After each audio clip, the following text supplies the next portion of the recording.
En aquel tiempo dijo Jesús: os aseguro que el que no entra por la puerta en el aprisco de las ovejas, sino que salta por otra parte, ese es ladrón y bandido.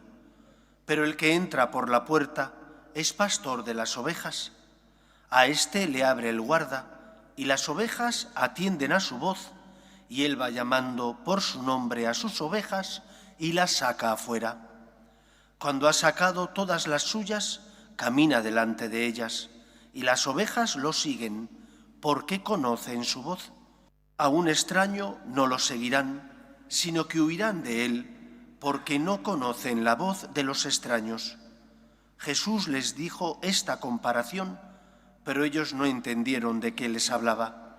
Por eso añadió Jesús: os aseguro que yo soy la puerta de las ovejas.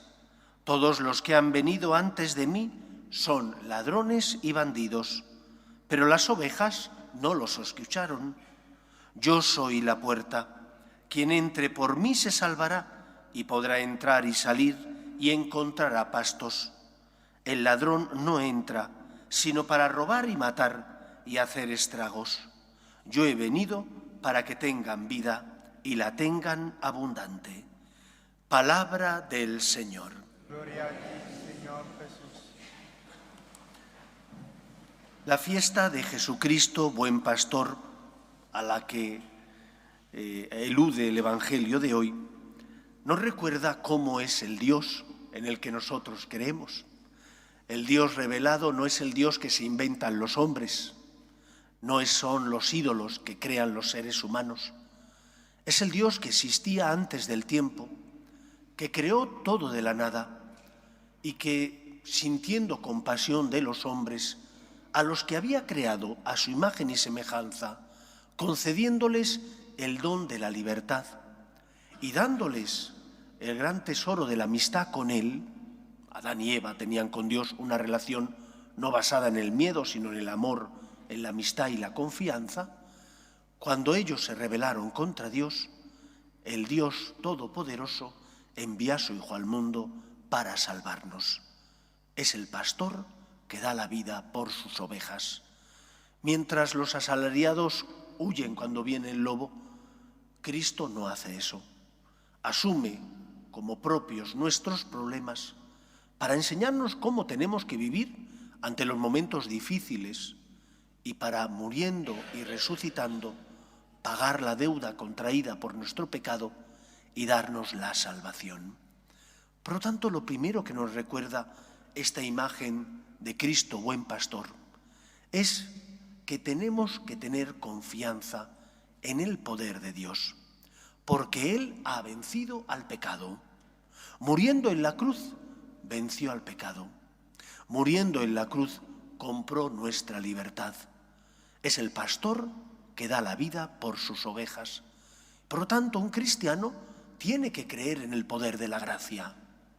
Un cristiano tiene que saber que no es él el que logrará la santidad, que no son sus fuerzas, que las tiene, pero que son pobres y pequeñas, sino que es abandonándose en el Señor, confiando en Él, perseverando en la absoluta confianza en el poder de la gracia, cuando logrará, porque es Dios el que santifica, la santidad y la salvación. El santo no se hace a sí mismo, se deja hacer por Dios. Cristo es el buen pastor que viene a hacerte santo, a purificar tus heridas, que viene a levantarte cuando has tropezado y caído, que viene a guiarte para que encuentres el camino de la salvación y de la felicidad. Por lo tanto, no solo tenemos que aprender a dejarnos querer por Dios, que es algo importante y a veces difícil, porque nuestra soberbia nos hace confiar en nosotros o pensar que somos nosotros los que tenemos que hacerlo todo. Tú tienes que hacer tu parte. Tú tienes que luchar, lógicamente, por ser una persona honesta, responsable, pero tienes que saber que es la gracia de Dios la que completará en ti la obra buena y que es el Señor, con su amor, el que te dará la vida. Dice Jesús: si el sarmiento no está unido a la vid, no da fruto. Si yo no rezo, porque solo vengo para pedir y cuando tengo que pedir, pero no vengo a dar gracias, o no vengo cuando no tengo nada que decirle al Señor, porque no tengo que pedirle ninguna cosa, entonces es normal que me vaya secando.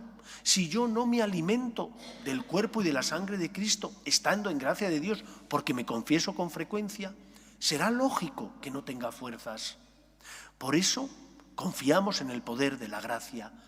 Por eso nos confesamos, aunque sabemos que posiblemente volveremos a tropezar, porque no ponemos en nosotros nuestra esperanza, sino en el poder de Dios, porque nos fiamos de Cristo, el buen pastor. Pero ahora nos tenemos que preguntar, ¿tenemos nosotros las actitudes como ovejas que se sienten queridas y amadas por Dios, de las que habla el Evangelio? Son dos las virtudes de las que habla el Evangelio. Primera virtud que tiene que tener la oveja, escuchar.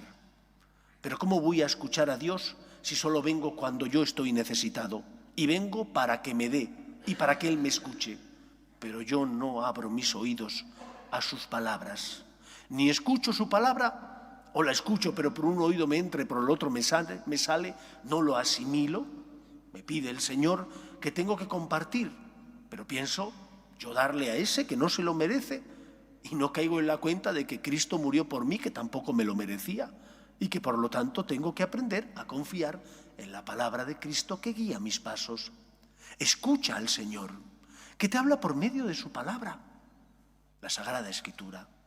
Todos los años, en torno a Navidad, la parroquia os ofrece, y lo compráis con frecuencia, ese Evangelio de cada día que os ayudará a hacer carne, a integrar en vuestra vida la palabra de Dios, porque el Evangelio, la palabra de Dios, no es palabra de hombre, y está escrita por hombres que, inspirados, escribieron aquello que el Espíritu Santo les transmitió y que no tiene error para la salvación de los hombres.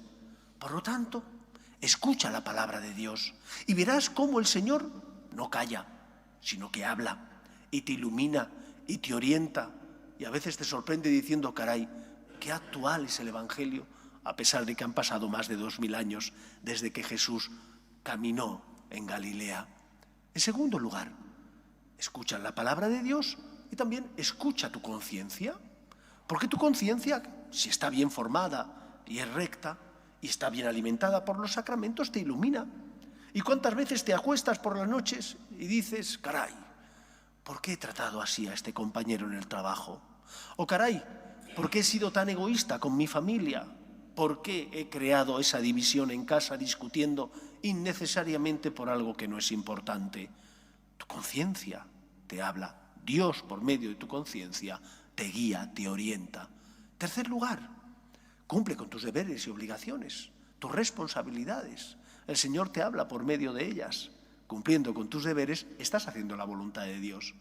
Y por último, mira y reconoce a Cristo que pasa a tu lado y te necesita en la persona que sufre.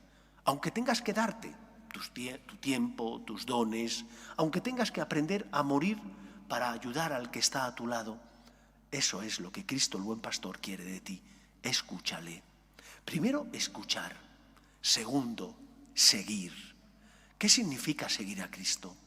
Ser cristiano no es solo venir cuando yo estoy interesado en pedirle al Señor algo. Ser cristiano no es servirme de Dios, y muchas veces nos servimos de Dios cuando solo venimos por nuestro interés. Ser cristiano es pisar donde Cristo pisó. Ser cristiano es seguir los pasos de aquel que me ha enseñado cuál es el camino que lleva a la vida. Y el camino que lleva a la vida pasa inexorablemente por un lugar que no nos gusta, pero que es el lugar donde Cristo nos redimió, que es la cruz. ¿Cuántos de nosotros tenemos en el pecho una cruz? Y la llevamos como símbolo de esperanza, no como símbolo de esclavitud. La llevamos como símbolo de esperanza porque creemos que el amor vence al odio, porque creemos que el Señor nos ha dado unos dones y talentos para nuestro bien, pero también para ayudar a los demás. Por lo tanto, cuando tengas que abrazar la cruz, que puede ser perdonar, que puede ser compartir, que puede ser cumplir con tus obligaciones y deberes si no te apetece porque la pereza te abraza, di por ti, Señor, ofrécelo al Señor, por ti, Señor, porque tú me has enseñado que este es el camino, por ti, Señor. Termino contándoos una anécdota que alguna vez la he contado ya desde el púlpito. Dice don Marcelo, que fue arzobispo de Toledo, contaba él, que él provenía de un pueblo de Valladolid y que allí caían antaño unas nevadas de estas grandes, de las que ya no caen, y que cierto día cayó una nevada grandísima. Y Marcelito se frotaba las manos diciendo: hoy no hay clase. Y entonces su madre, que era una mujer castellana fuerte, le dijo: hijo, hay que ir al colegio. Y él dijo: mamá, está nevado, ¿cómo voy a ir al colegio? No voy a poder ir porque me voy a caer. Y su madre le dijo: será fácil, yo iré delante tuya, haré más pequeños mis pasos, donde ya haya pisado será terreno firme, pisa tú, y de esa manera no tropezarás ni te doblarás un tobillo y llegarás al colegio. Y así lo hizo. Marcelo siguió los pasos de su madre, llegó al colegio sano y salvo. Cuando tú sigues los pasos de Cristo, cuando tú, aunque te cueste, abrazas la cruz, perdonas, eres generoso, vuelves a empezar, te confiesas nuevamente porque perseveras y crees en el poder de la gracia, estás siguiendo a Cristo. Ser una buena oveja de Cristo el buen pastor implica escucharle, pero también seguirle. Si solo le escuchas pero no le sigues, si solo le escuchas pero no le haces caso, si solo le escuchas pero no le imitas, no estás amando a Cristo y no estás poniendo las bases para ser verdaderamente libre y verdaderamente feliz. Es el buen pastor. No ha venido a quitarte la vida, sino a darte vida y que la tengas abundante. Y cuando das, y cuando perdonas, y cuando ayudas, se cumple aquello que decía San Francisco, que es dando cuando uno recibe, que es perdonando cuando uno se siente perdonado, que es amando cuando uno se siente amado. Porque el amor es el camino de la felicidad. Sigamos a Cristo, el buen pastor. Que así sea. Nos ponemos en pie.